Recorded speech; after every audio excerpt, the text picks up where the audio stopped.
Direct tax एक ऐसा tax होता है जो कि इंडिविजुअल्स या ऑर्गेनाइजेशन के द्वारा डायरेक्टली गवर्नमेंट को पे किया जाता है और डायरेक्ट टैक्स में टैक्स का बर्डन को शिफ्ट नहीं किया जा सकता।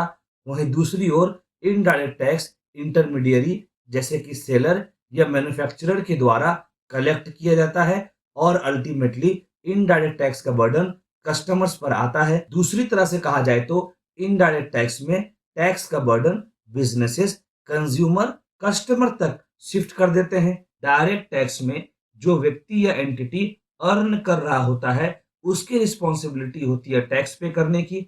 वहीं दूसरी ओर इनडायरेक्ट टैक्स में टैक्स कस्टमर्स पे करते हैं जिसे बिजनेसेस कलेक्ट करके गवर्नमेंट को जमा करती हैं। डायरेक्ट टैक्स के कुछ एग्जांपल्स है income tax, corporate tax, wealth tax, capital gain tax, property tax. वहीं दूसरी ओर इनडायरेक्ट टैक्स के कुछ एग्जांपल्स हैं goods and services tax, custom duty, stamp duty. क्योंकि डायरेक्ट टैक्स इनकम के आधार पर कैलकुलेट की जाती है इसलिए अलग अलग एंटिटी का डायरेक्ट टैक्स का अमाउंट अलग अलग हो सकता है। इनडायरेक्ट टैक्स सारे कस्टमर्स के लिए, सारे कंज्यूमर्स के लिए एक जैसा होता है भले ही कंज्यूमर का, कस्टमर का इनकम ग्रुप जो भी हो। इन्फ्लेशन का असर डायरेक्ट टैक्स में ज्यादा नहीं होता।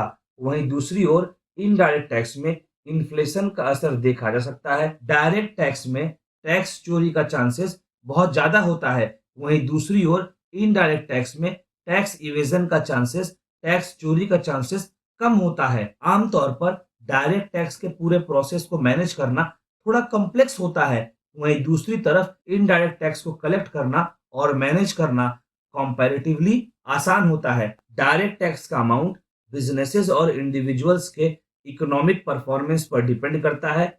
जितना अच्छा बिजनेसेस और इंडिविजुअल्स का अर्निंग होगा उतना ज्यादा डायरेक्ट टैक्स का अमाउंट कलेक्ट होगा। इनडायरेक्ट टैक्स का अमाउंट इंडिविजुअल्स के बाइंग पैटर्न पर डिपेंड करता है